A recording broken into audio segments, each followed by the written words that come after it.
السلام علیکم ورحمۃ اللہ وبرکاتہ۔ میری یوٹیوب فیملی، اللہ تعالیٰ سے امید ہے کہ آپ سب خیریت سے ہوں گے۔ میں بھی اللہ تعالیٰ کے فضل و کرم سے اور آپ سب کی دعاؤں سے بالکل خیریت سے ہوں۔ اللہ تعالیٰ سے دعا ہے کہ اللہ تعالیٰ آپ سب کو صحت اور تندرستی عطا فرمائے، اور جو میرے بہن بھائی بزرگ دوست کسی پریشانی مصیبت تکلیف میں مبتلا ہیں، اللہ تعالیٰ ان کی پریشانیوں کو، مصیبتوں کو، تکالیف کو اپنے فضل و کرم سے دور فرمائے۔ آمین ثم آمین۔ میرے پیارے بہنوں، بھائی اور دوستو، دین ہم تک بہت مشکل سے پہنچا ہے۔ اس پہ ہمارے صحابہ کرام رضوان اللہ علیہم اجمعین نے اور اولیاء کرام نے، تبع تابعین نے اور بزرگان دین نے اس دین کی خاطر بہت زیادہ قربانیاں دیں۔ آج ہمارے پاس یہ دین بہت آسانی سے پہنچا، اس لیے ہمارے پاس اس کی قدر نہیں ہے۔ صحابہ کرام رضوان اللہ علیہم اجمعین نے کس طرح جنگیں لڑیں اور کیسے بھوکے پیاسے جنگوں میں حصہ لیا، اور اس دین کی خاطر، اس دین کو پھیلانے کے لیے کتنی مشقتیں برداشت کیں، اس کا ہم سوچ بھی نہیں سکتے۔ بہت سی کتابیں ان واقعات سے بھری پڑی ہیں۔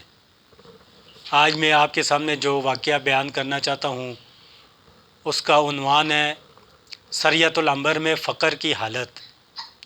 یعنی یہ ایک سریہ، ایک چھوٹی جنگ ہوتی ہے جس میں صحابہ کرام رضوان اللہ علیہم اجمعین کو حضور صلی اللہ علیہ وآلہ وسلم نے ان کی تشکیل فرمائی، اور ان پر کس طرح بھوک کے ڈیرے پڑے اور وہ کس طرح بھوکے پیاسے سمندر کے کنارے پڑے رہے۔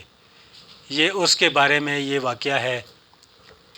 واقعہ کچھ اس طرح ہے کہ نبی اکرم صلی اللہ علیہ وآلہ وسلم نے رجب 8 ہجری میں سمندر کے کنارے ایک لشکر 300 آدمیوں کا،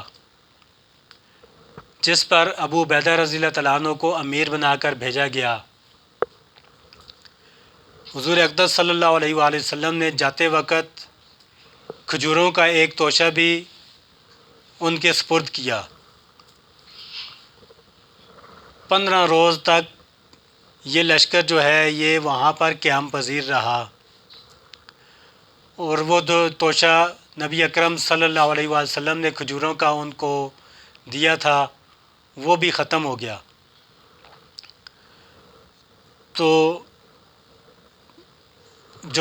اس میں ایک ابو قیس رضی اللہ تعالیٰ عنہ اس قافلے میں شریک تھے۔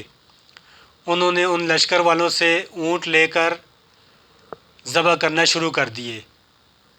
ان سے مستعار یعنی ادھار اونٹ لے کر کے جب اپنے وطن مدینہ منورہ واپس جائیں گے تو آپ کو ان اونٹوں کی رقم واپس کر دی جائے گی۔ تو اب حضرت قیس رضی اللہ تعالیٰ عنہ نے لشکر والوں سے لے کر ذبح کرنا شروع کر دیے، اور 3 اونٹ روزانہ وہ ذبح کرتے تھے۔ تو امیر قافلہ کو جب یہ خبر ہوئی تو انہوں نے ان کو اونٹ ذبح کرنے سے منع کر دیا کہ جب ہم واپس جائیں گے تو واپسی پر سواری، ہمارے پاس صرف اونٹ ہی ہیں جن پر ہم سوار ہو کر واپس جائیں گے، اگر یہ بھی ختم ہو گئے تو پھر ہمارے پاس سواری باقی نہیں رہے گی۔ تو انہوں نے اونٹ ذبح کرنے سے منع کر دیا، اور جو قافلے والوں کے پاس تھوڑی سی کھجوریں بچی تھیں وہ بھی ایک تھیلے میں، ایک توشہ خانے میں انہوں نے جمع کر دیں، اور روزانہ ایک کھجور صبح کے وقت ایک آدمی کو دی جاتی تھی، اور وہ پورا دن اس پر گزارتے تھے ایک کھجور پر، اور جب کھجور ختم ہو جاتی تو اس کی گٹلی کو چوس کر گزارا کرتے تھے۔ اور جب وہ کھجوریں بھی ختم ہو گئیں تو پھر صحابہ اکرام رضوان اللہ علیہم اجمعین درختوں کے پتے پانی میں بھگو کر وہ کھا لیتے اور گزارا کرتے۔ جب بہت سارے دن اسی طرح گزر گئے تو اللہ تعالیٰ نے اب ان کے جو صبر کا امتحان تھا وہ ختم ہوا، اور اللہ تعالیٰ نے ان کے لیے سمندر میں ایک بہت بڑی مچھلی کنارے پر بھیج دی جس کا نام عنبر تھا۔ تو بہت سارے دن تقریباً صحابہ کرام رضوان اللہ علیہم اجمعین اس میں سے کھاتے بھی رہے، اور جب واپسی کا سفر ہوا تو واپسی پر ہر ایک آدمی نے اپنے ساتھ اس کا گوشت بھی توشہ میں لے کر آئے۔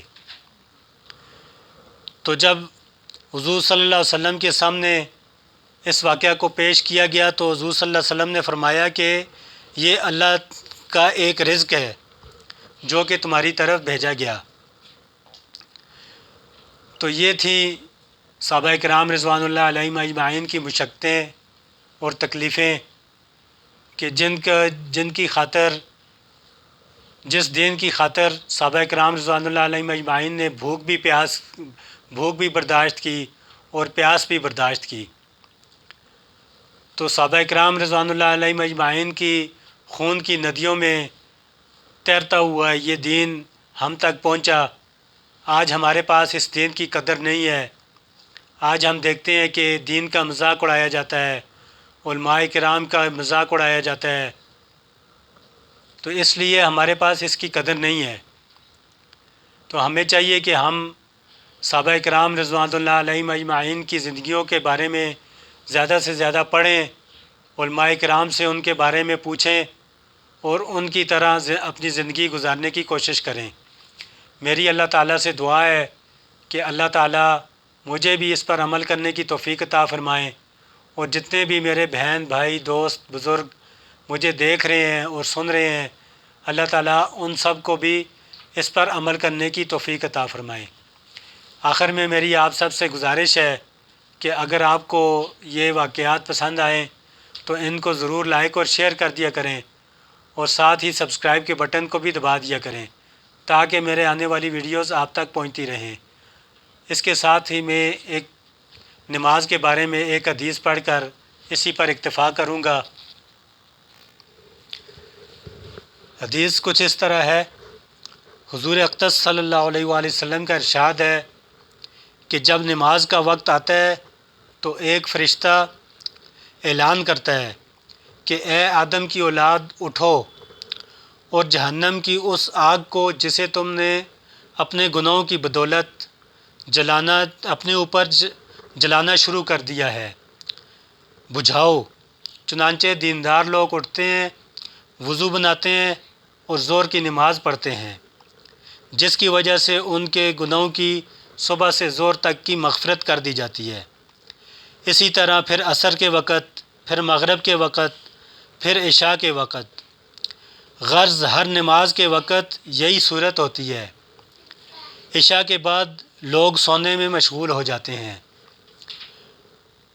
اس کے بعد اندھیری میں بعض لوگ برائیوں، زناکاری، بدکاری وغیرہ کی طرف چل دیتے ہیں، اور بعض لوگ بھلائیوں، نماز، وظیفہ، ذکر وغیرہ کی طرف چلنے لگتے ہیں۔